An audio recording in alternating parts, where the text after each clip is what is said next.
अच्छा, फिर लिखा हुआ है find CRT for x not equal to 40 और y नॉट इक्वल टू 25। अब इसमें ये होगा कि x नॉट इक्वल्स टू 40 है।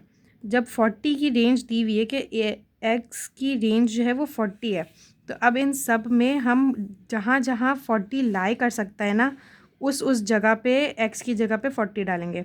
मतलब ये कि 0 से 20 में 40 नहीं आता, 20 से 50 में 40 आता है, और इस वाले में भी 20 से 50 में 40 आता है। मतलब लो के 20 से 50 में डालेंगे वैल्यू x की 40, और मीडियम के 20 से 50 में डालेंगे x की वैल्यू 40। ठीक है।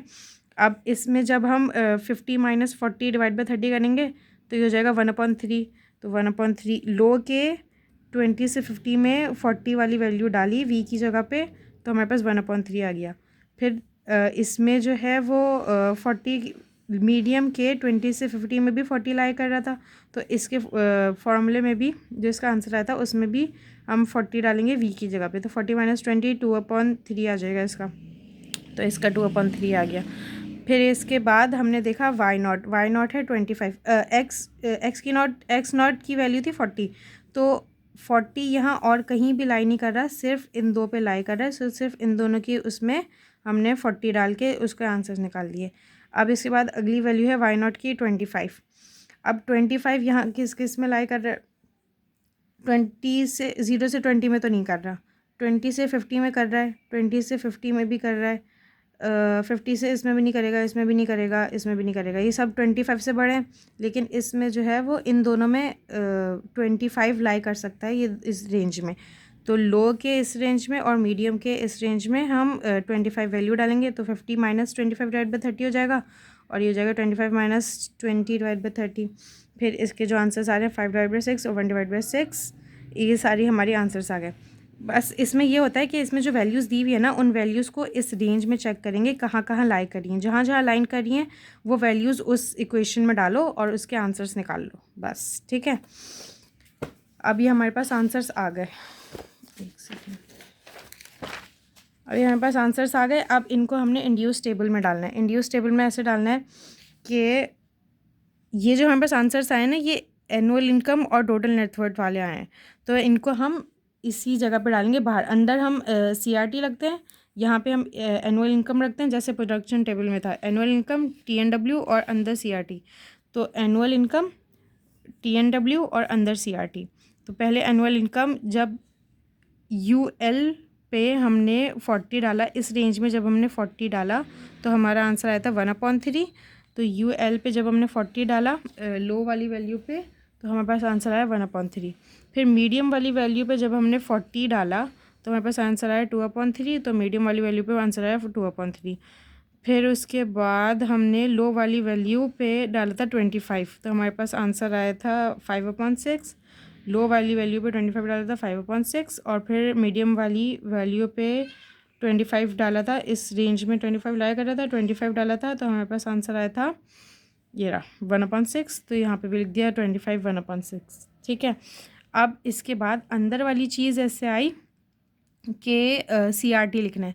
CRT लिखने के लिए हम इससे कंपेयर करेंगे कि जब एनुअल इनकम लो है, हमारे पास यहाँ पे 4 वो बने कॉम्बिनेशंस, लो से लो, लो से मीडियम, मीडियम से लो, और मीडियम से मीडियम। तो जब एनुअल इनकम लो है और TNW भी लो है, तो हमारे पास CRT क्या आएगा। जब एनुअल इनकम लो है और TNW भी लो है, तो CRT लो आ रहा है, इसीलिए CRT में लो लिख दिया। जब एनुअल इनकम लो है और TNW मीडियम है, तो CRT, जब एनुअल इनकम लो है और TNW मीडियम है, तो CRT लो आ रहा है, तो यहाँ पे तब भी लो लिख दिया। फिर जब एनुअल इनकम मीडियम है और TNW लो है, तो क्या आ रहा है, जब एनुअल इनकम मीडियम है और TNW लो है, तो आंसर आ रहा है लो, फिर यहाँ पे लो लिख दिया। फिर एनुअल इनकम जब मीडियम है और TNW भी मीडियम है, जब दोनों चीज़ें मीडियम है, तो क्या आ रहा है CRT। जब एनुअल इनकम मीडियम है और TNW जो है वो भी मीडियम है, तो CRT आ रहा है मॉडरेट, तो यहाँ पे मॉडरेट लिख दिया। ये वाला जो टेबल है ये गिवन होगा हमेशा, तो इससे कंपेयर करके हम इंड्यूस टेबल बनाएंगे ऐसे। ठीक है। बाहर वाले आंसर्स हमने निकाले हैं, और जो अंदर वाली चीज़ें थी वो हमने यहाँ से कंपेयर करके निकाली हैं कि ऊपर वाली जो आंसर आ रहे थे उनको देख के। ठीक है। अब इसके बाद है एग्रीगेशंस। एग्रीगेशंस हमें बताती है कि स्ट्रेंथ क्या है उसकी। अब ये अल्फ़ा 1 है। जब ये मैट्रिक्स बनाते हैं तो ये अल्फ़ा 1 होता है, पहले वाली जो वैल्यूज़ होती हैं ये 1 1 को मिलके बनता है, ये 1 तो ये अल्फ़ा 1 1 हो गया, ये 1 और ये 2 तो ये अल्फ़ा 1 2 हो गया, ये 2 और ये 1 तो ये अल्फ़ा 1 2 हो गया, अल्फ़ा 2 1 हो गया, पहले 2 आ रहा है फिर 1 आ रहा है। फिर उसके बाद ये 2 और ये 2 तो ये अल्फ़ा 2 2 हो गया। तो इसको ऐसे सिंबलाइज़ कर दिया। अब इसके बाद हर उसका मिनिमम लेना है, मतलब ये कि अल्फ़ा 1, ये वाली चीज़ अल्फ़ा 1 है, इसकी वैल्यूज़ है 1/3 और 5/6। तो 1/3 और 5/6 का मिनिमम लेना है कि इन दोनों में से मिनिमम जो आ रही है ना वैल्यू वो यहाँ पे आएगी। तो इन दोनों में से जो मिनिमम आ रही है 1/3 वो वाली वैल्यू हमने अल्फ़ा 1 1 के लिए लिख दी। फिर अल्फ़ा 1 2 इसके वैल्यूज़ हैं 1/3 और 1/6। तो 1/3 सॉरी ये रहा 1/3 और 1/6, इन दोनों में से जो मिनिमम है वो हम अल्फ़ा 1 2 का आंसर लिख देंगे। फिर अल्फ़ा 2 1 ये वाली है तो 2/3 और 5/6, इन दोनों में से जो मिनिमम है अल्फ़ा 2 1 2/3 5/6, इन दोनों में से जो मिनिमम है वो लिख देंगे।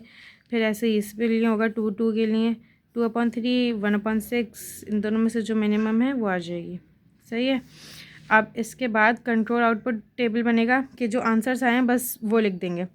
सेम UL 40 लो के लिए जो 40 आ रहा था वो लो के लिए 25, मीडियम के लिए 25, ये सारी वैल्यूज़ तो ऊपर वाले के जैसे लिखी हैं।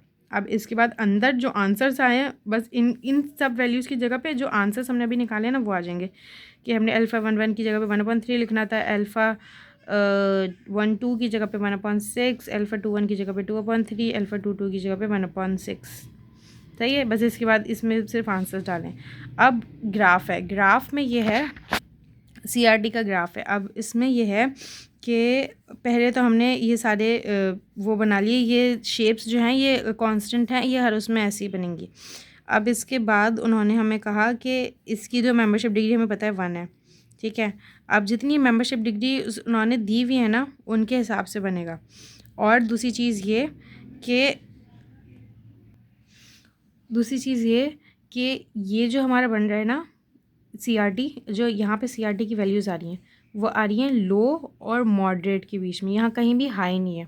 तो हम जो ग्राफ बनाएंगे ना वो भी हमारा सिर्फ लो और मॉडरेट तक ही लिमिटेड रहेगा, हाई नहीं, हाई की ग्राफ में हम नहीं जाएंगे, ठीक है। सिर्फ लो लो लो और मॉडरेट। तो जो हमारी CRT की वैल्यूज़ हैं वो सिर्फ लो और मॉडरेट में, हाई नहीं है, तो हम हाई की तरफ नहीं जाएंगे ग्राफ में, ठीक है। अब उन्होंने हमें सारी वैल्यूज़ दी जो सारी वो हमने यहाँ पे लेबल कर दी। 1/3 0.33, 2/3 0.66 और 1/3 0.16, वो सारी हमने यहाँ पे लेबल कर दी। 0.16 0.3 और 0.66। अब 0.16 आ रहा है, ये मॉडरेट है, ये मैं सिर्फ लिखने के लिए बता रही हूँ कि इसको ऊपर से कंपेयर करके लिखेंगे।